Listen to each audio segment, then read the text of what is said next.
बच्चों, तो आज हम लोग जो है क्लास 10th फिजिक्स में एक टॉपिक कवर करेंगे।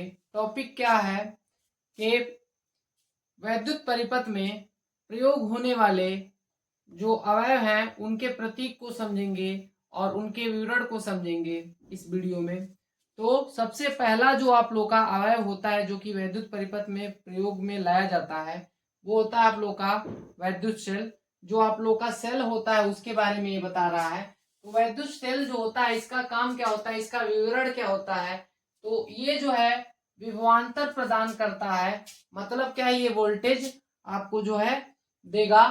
ये जो है वैद्युत सेल का काम होता है। और इसका जो नोटेशन बनाया गया है, इसका जो प्रतीक बनाया गया है वो कुछ इस तरीके का होता है। इसमें ये जो लाइन खींची गई है, ये जो लाइन है ये बताता है तार को।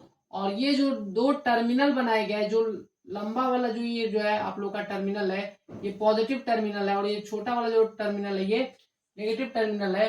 ये आप लोग का क्या बता रहा है, बैटरी में दो टर्मिनल होते हैं, एक पॉजिटिव होता है एक नेगेटिव होता है। तो वो पॉजिटिव वाले को ऐसे दिखाएंगे, नेगेटिव वाले को ऐसे दिखाएंगे। उसके बाद जो है दूसरा जो अवयव है वो है आप लोग का बैटरी। तो बैटरी भी आप लोग यूज करते हैं। बैटरी क्या होता है, ये वैद्युत सेल का ही कॉम्बिनेशन होता है।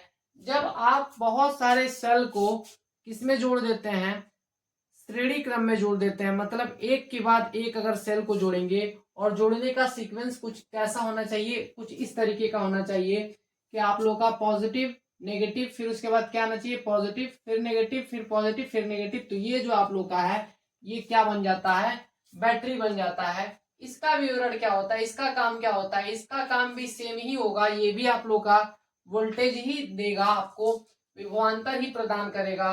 और इसका नोटेशन तो मैंने यहाँ पे बता ही दिया। उसके बाद जो है आप लोग का तीसरा जो अवयव है वो है वैद्युत बल्ब।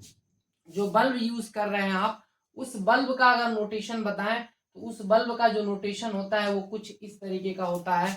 आप ऐसे बना सकते हैं या फिर ऐसे भी ये बनाया जा सकता है।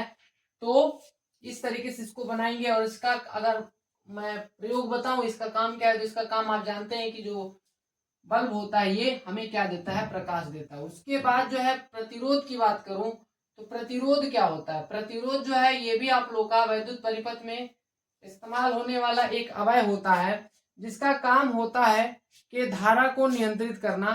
धारा के मान को अगर आप घटाना बढ़ाना चाह रहे हैं तो उसके लिए आप क्या करते हैं, जो है इस प्रतिरोध का इस्तेमाल कर रहे होते हैं। प्रतिरोध को प्रतिरोधक नाम से भी जाना जाता है, प्रतिरोधक भी इसको बोला जाता है। और कौन सा प्रतिरोधक बोलते हैं इसको, वैद्युत प्रतिरोधक बोलते हैं इसको। और इसका जो नोटेशन होता है वो कुछ इस तरीके का होता है, इसका प्रतीक ऐसा कुछ होता है। उसके बाद जो है आप लोग का सबसे लास्ट जो है आप लोग का अवयव वो है आप लोग का परिवर्ती प्रतिरोधक। परिवर्ती प्रतिरोधक क्या है, ये भी आप लोग का प्रतिरोध ही होता है, लेकिन ये इससे अलग होता है। ये भी क्या करता है, धारा को नियंत्रित करता है और इससे जो है परिवर्ती प्रतिरोध जो है प्राप्त कर सकते हैं। अब इसका क्या अर्थ है उसको थोड़ा समझते हैं। जो आप लोग का प्रतिरोध होता है आप मार्केट में खरीदेंगे तो प्रतिरोध जो होते हैं वो उनकी वैल्यू फिक्स होती है कि वो धारा को जो नियंत्रित करेंगे तो उनका जो प्रतिरोध है वो नियत रहता है, बदलता नहीं है। लेकिन जो परिवर्तित प्रतिरोधक या प्रतिरोध जो होते हैं उनके जो है रेजिस्टेंस को आप क्या कर सकते हैं, आप अपने अकॉर्डिंग घटा बढ़ा सकते हैं। तो उसको परिवर्तित प्रतिरोधक कहा जाता है। और उसका जो नोटेशन है वो कुछ इस तरीके का होता है। आप ऐसे भी बना सकते हैं या ऐसे भी बना सकते हैं, क्वेश्चन में भी दिया जा सकता है आप लोगों को। तो ये आपको दिमाग में रखना होता है, क्योंकि जो आप लोग का बोर्ड में अगर ऐसा क्वेश्चन देखने को मिलेगा तो मिलान करने के लिए आ रहा होता है। तो आपको ये जो है नोटेशन और अवयव ये आपको पता होने चाहिए और इसका विवरण भी आपको पता होना चाहिए। तो मुझे उम्मीद है कि आपको वीडियो अच्छा लगा होगा।